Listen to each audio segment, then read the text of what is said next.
ഒരു കർഷകന്റെയും സ്കൂൾ അധ്യാപകന്റെയും മകനായ എസ്കോബാർ കൗമാരപ്രായത്തിൽ തന്നെ കുറ്റകൃത്യങ്ങളുടെ ജീവിതം ആരംഭിച്ചു. ചില റിപ്പോർട്ടുകൾ പ്രകാരം വ്യാജ ഡിപ്ലോമകൾ വിൽക്കുന്നവനുമായിരുന്നു. അദ്ദേഹത്തിന്റെ ആദ്യത്തെ നിയമവിരുദ്ധ പദ്ധതി സ്റ്റീരിയോ ഉപകരണങ്ങൾ കടത്തുന്നതിനും അവ വീണ്ടും വിൽക്കുന്നതിനായി ശവകുടീരങ്ങൾ മോഷ്ടിക്കുന്നതിനും മുമ്പ് അദ്ദേഹം റിപ്പോർട്ട് കാർഡുകൾ വ്യാജമാക്കുന്നതിലേക്ക് വ്യാപിച്ചു. എസ്കോബാർ കാറുകളും മോഷ്ടിച്ചിരുന്നു. ഈ കുറ്റകൃത്യമാണ് 1974 അദ്ദേഹത്തിന്റെ ആദ്യ അറസ്റ്റിൽ കലാശിച്ചത്. താമസിയാതെ അദ്ദേഹം ഒരു സ്ഥാപിത മയക്കുമരുന്ന് കള്ളക്കടത്തുകാരനായി മാറുകയും ചെയ്തു. 1970കളുടെ മധ്യത്തോടെ മെഡലിൻ കാർട്ടിലായി പരിഗണിച്ച ക്രൈം ഓർഗനൈസേഷനെ കണ്ടെത്താൻ അദ്ദേഹത്തെ സഹായിക്കുകയും ചെയ്തു. അതിന്റെ ശക്തിയുടെ പാരമ്യത്തിൽ മെഡലിൻ കാർട്ടിൽ കൊക്കൈൻ വ്യാപാരത്തിൽ ആധിപത്യം പുലർത്തി ആഴ്ചയിൽ $420 മില്യൺ സമ്പാദിക്കുകയും അതിന്റെ നേതാവിനെ ലോകത്തിലെ ഏറ്റവും ധനികരായ ആളുകളിൽ ഒരാളാക്കി മാറ്റുകയും ചെയ്തു. $25 ബില്യൺ മൂല്യമുള്ളതായി റിപ്പോർട്ട് ചെയ്യപ്പെട്ട എസ്കോബാറിന് ചെലവഴിക്കാൻ ധാരാളം പണമുണ്ടായിരുന്നു. അദ്ദേഹം അത് ചെയ്യുകയും ചെയ്തു. അദ്ദേഹത്തിന്റെ ആഡംബര ജീവിത ശൈലിയിൽ സ്വകാര്യ വിമാനങ്ങളും ആഡംബര വീടുകളും ഓവർ ദി ടോപ്പ് പാർട്ടികളും ഉൾപ്പെട്ടിരുന്നു. 1980കളുടെ അവസാനത്തിൽ ഏതെങ്കിലും കൈമാറൽ ഉടമ്പടിയിൽ നിന്ന് ഒഴിവാക്കപ്പെട്ടാൽ തന്റെ രാജ്യത്തിന്റെ കടം 10 ബില്യൺ അടച്ചു തീർക്കാൻ അദ്ദേഹം വാഗ്ദാനം ചെയ്തു. കൂടാതെ 92-93 കാലഘട്ടത്തിൽ അദ്ദേഹത്തിന്റെ കുടുംബം ഒളിച്ചോടുമ്പോൾ എസ്കോബാർ തന്റെ മകളെ ചൂടാക്കാനായി തണുപ്പിൽ നിന്ന് ചൂടുണ്ടാക്കാൻ $2 ബില്യൺ കത്തിച്ചതായും റിപ്പോർട്ടുമുണ്ട്. എത്ര ശ്രമിച്ചിട്ടും എസ്കോബാറിന് പോലും ആ പണമെല്ലാം ചെലവാക്കാനും കഴിഞ്ഞില്ല. അതിൽ ഭൂരിഭാഗം വെയർ ഹൗസുകളിലും വയലുകളിലും സൂക്ഷിച്ചു. അദ്ദേഹത്തിന്റെ സഹോദരൻ പറയുന്നതനുസരിച്ച് ഏകദേശം 10% അല്ലെങ്കിൽ $2.1 ബില്യൺ പ്രതിവർഷം എഴുതി തള്ളിയതുമായി പറയുന്നുണ്ട്. എലികൾ തിന്നുകയോ മൂലകങ്ങൾ നശിപ്പിക്കുകയോ ചെയ്തു. ചില സന്ദർഭങ്ങളിൽ അത് വെറുതെ നഷ്ടപ്പെട്ടതുമായി പറയപ്പെടുന്നുണ്ട്. എസ്കോബാറിന് നിരവധി കൊട്ടാര സമാനമായ വീടുകളും ഉണ്ടായിരുന്നു. എന്നാൽ അദ്ദേഹത്തിന്റെ ഏറ്റവും ശ്രദ്ധേയമായ സ്വത്ത് ബൊഗോട്ടയ്ക്കും മെഡലിനും ഇടയിൽ സ്ഥിതി ചെയ്യുന്ന 7000 ഏക്കർ എസ്റ്റേറ്റ് ആയിരുന്നു. $63 മില്യൺ ചെലവായി. അതിൽ ഒരു സോക്കർ ഫീൽഡ്, ദിനോസർ പ്രതിമകൾ, കൃത്രിമ തടാകങ്ങൾ, ഒരു കാളപ്പോരിന്റെ വേദി, ഒരു എതിരാളി കാട്ടിൽ നശിപ്പിച്ച ഒരു ക്ലാസിക് കാർ ശേഖരത്തിന്റെ കരിഞ്ഞ അവശിഷ്ടങ്ങൾ, ഒരു എയർ സ്ട്രിപ്പ്, ഒരു ടെന്നീസ് കോർട്ട്, ഒരു മൃഗശാല എന്നിവയും ഉൾപ്പെടുന്നു. എസ്റ്റേറ്റ്, അതിന്റെ മുൻവശത്തെ ഗേറ്റ്, യുഎസിലേക്കുള്ള തന്റെ ആദ്യ മയക്കുമരുന്ന് ഓട്ടത്തിൽ അദ്ദേഹം ഉപയോഗിച്ച വീട് പിന്നീട് പ്രദേശവാസികൾ കൊള്ളയടിച്ചു. അത് ഇപ്പോൾ ഒരു ജനപ്രിയ വിനോദസഞ്ചാര കേന്ദ്രമാണ്. ആനകൾ, ഒട്ടക പക്ഷികൾ, സീബ്രകൾ, ഒട്ടകങ്ങൾ, ജിറാഫുകൾ എന്നിവ ഉൾപ്പെടെ 200ഓളം മൃഗങ്ങൾ എസ്കോബാറിന്റെ സ്വകാര്യ മൃഗശാലയിൽ ഉണ്ടായിരുന്നു.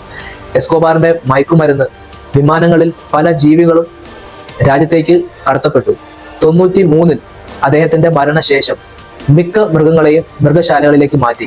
എന്നിരുന്നാലും 4 ഹിപ്പോപ്പൊട്ടാമസുകൾ അവശേഷിച്ചു. അവർ താമസിയാതെ പെരുകി. 2016 ആയപ്പോഴേക്കും 40-ലധികം പേർ ഈ പ്രദേശത്ത് താമസിച്ചു. ആകുന്ന മൃഗങ്ങൾ കൃഷിയിടങ്ങൾ നശിപ്പിക്കുകയും പ്രദേശവാസികൾക്ക് ഭയം ജനിപ്പിക്കുകയും ചെയ്തു. ജനസംഖ്യ നിയന്ത്രിക്കാനുള്ള ശ്രമത്തിൽ അധികാരികൾ ആൺ ഹിപ്പോകളുടെ കാസ്ട്രേറ്റ് ചെയ്യാൻ തുടങ്ങി. ദൈനംദിനം കൊളംബിയക്കാരുടെ പിന്തുണ നേടുമെന്ന പ്രതീക്ഷയിൽ എസ്കോബാർ തന്റെ ജീവകാരുണ്യ പ്രവർത്തനങ്ങൾക്ക് പ്രശസ്തനായി. അത് റോബിൻഹുഡ് എന്ന വിളിപ്പേരിലേക്കും നയിച്ചു. പാവപ്പെട്ടവർക്കായി ആശുപത്രികളും സ്റ്റേഡിയങ്ങളും പാർപ്പിടങ്ങളും അദ്ദേഹം നിർമ്മിച്ചു. പ്രാദേശിക ഫുട്ബോൾ ടീമുകളെ പോലും അദ്ദേഹം സ്പോൺസർ ചെയ്തു. 1982-ൽ രാജ്യത്തെ കോൺഗ്രസിലെ ഒരു ഇതര സീറ്റിലേക്ക് അദ്ദേഹം തിരഞ്ഞെടുക്കപ്പെട്ടപ്പോൾ നിരവധി കൊളംബിയക്കാർക്കിടയിൽ അദ്ദേഹത്തിന്റെ ജനപ്രീതി പ്രകടമായി. എന്നിരുന്നാലും 2 വർഷത്തിന് ശേഷം തന്റെ ക്രിമിനൽ പ്രവർത്തനങ്ങൾ തുറന്നു കാട്ടാനുള്ള പ്രചരണത്തെ തുടർന്ന് അദ്ദേഹം രാജിവെക്കാൻ നിർബന്ധിതനായി. ശ്രമങ്ങൾക്ക് നേതൃത്വം നൽകിയ നീതിജ്ഞനായ മന്ത്രി കൊല്ലപ്പെടുകയും ചെയ്തു. പ്രശ്നങ്ങൾ കൈകാര്യം ചെയ്യുന്നതിനുള്ള എസ്കോബാറിന്റെ മാർഗം പ്ലാറ്റോ അല്ലെങ്കിൽ പ്ലോമോ ആയിരുന്നു. അതായത് വെള്ളി, വേറെ വന്നു വെച്ചാൽ കൈക്കൂലി, അല്ലെങ്കിൽ ലെഡ് ബുള്ളറ്റുകൾ. അവൻ ആദ്യത്തേനെ മുൻഗണിച്ചുവെങ്കിലും രണ്ടാമത്തെ ഓപ്പറേഷനെ കുറിച്ച് അദ്ദേഹത്തിന് യാതൊരു മടിയും ഉണ്ടായിരുന്നില്ല. ഇതേ തുടർന്ന് ഈ വാക്കുകളും വളരെ പ്രശസ്തി നേടിയിരുന്നു. നിരവധി പോലീസ് ഉദ്യോഗസ്ഥരും സർക്കാർ ഉദ്യോഗസ്ഥരും ഉൾപ്പെടെ ഏകദേശം 4000 പേരെ അദ്ദേഹം കൊന്നതായി റിപ്പോർട്ടുണ്ട്.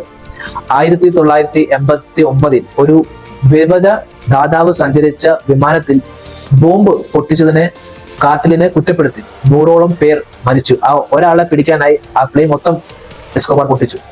1991 എസ്കോബാർ സ്വയം അധികാരികളിലേക്ക് തിരിയാൻ വാഗ്ദാനം ചെയ്തു.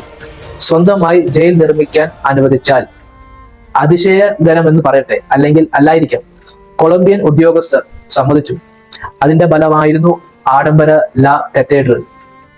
ഈ സൗകര്യത്തിൽ ഒരു നിശാ ക്ലബ്, ഒരു നീരാവിക്കുളം, ഒരു വെള്ളച്ചാട്ടം, ഒരു ഫുട്ബോൾ മൈതാനം എന്നിവ മാത്രമല്ല, ടെലിഫോണുകൾ, കമ്പ്യൂട്ടറുകൾ, ഫാക്സ് മെഷീനുകൾ എന്നിവയും ഉണ്ടായിരുന്നു. എന്നിരുന്നാലും എസ്കോബാർ ലാ കത്തീഡ്രലിൽ വെച്ച് 2 കാർട്ടൽ അംഗങ്ങളെ പീഡിപ്പിക്കുകയും കൊലപ്പെടുത്തുകയും ചെയ്തതിനു ശേഷം അദ്ദേഹത്തെ താമസ സൗകര്യം കുറഞ്ഞ ജയിലിലേക്ക് മാറ്റാൻ ഉദ്യോഗസ്ഥർ തീരുമാനിച്ചു. എന്നിരുന്നാലും അദ്ദേഹത്തെ സ്ഥലം മാറ്റുന്നതിന് മുമ്പ് 92 ജൂലൈയിൽ എസ്കോബാർ രക്ഷപ്പെട്ടു. അദ്ദേഹം രക്ഷപ്പെട്ടതിനു ശേഷം US ഉദ്യോഗസ്ഥരുടെയും എതിരാളികളായ മയക്കുമരുന്ന് കടത്തുകാരുടെയും സഹായത്തോടെ കൊളംബിയൻ ഗവൺമെന്റ് ഒരു വൻ വേട്ട ആരംഭിച്ചു. 1993 ഡിസംബർ 1 എസ്കോബാർ തന്റെ 44ാം ജന്മദിനം ആഘോഷിച്ചു. കേക്കും വീഞ്ഞും കഞ്ചാവും ആസ്വദിച്ചു. അടുത്ത ദിവസം മെഡലിനിലെ അവന്റെ ഒളിത്താവളം കണ്ടെത്തി. കൊളംബിയൻ സൈന്യം കെട്ടിടത്തിലേക്ക് ഇരച്ചു കയറിയപ്പോൾ എസ്കോബാർ ഒരു അംഗരക്ഷകനും മേൽക്കൂരയിലെ എത്താനേ കഴിഞ്ഞുള്ളൂ. ഒരു പിന്തുടരലും വെടിവെപ്പും തുടർന്നു. എസ്കോബാർ മാരകമായി വെടിയേറ്റു. എന്നിരുന്നാലും ചിലർ എസ്കോബാർ തന്റെ ജീവൻ എടുത്തതുമായും അനുമാനിക്കുന്നു. അറസ്റ്റിലായാൽ US കൈമാറാൻ സാധ്യതയുള്ള മയക്കുമരുന്ന് പ്രഭു ഒരിക്കൽ പറഞ്ഞിരുന്നു, US ജയിലിൽ മുറിയേക്കാൾ കൊളംബിയൻ ഒരു ശവക്കുഴിയാണ് താൻ ആഗ്രഹിക്കുന്നതെന്ന്.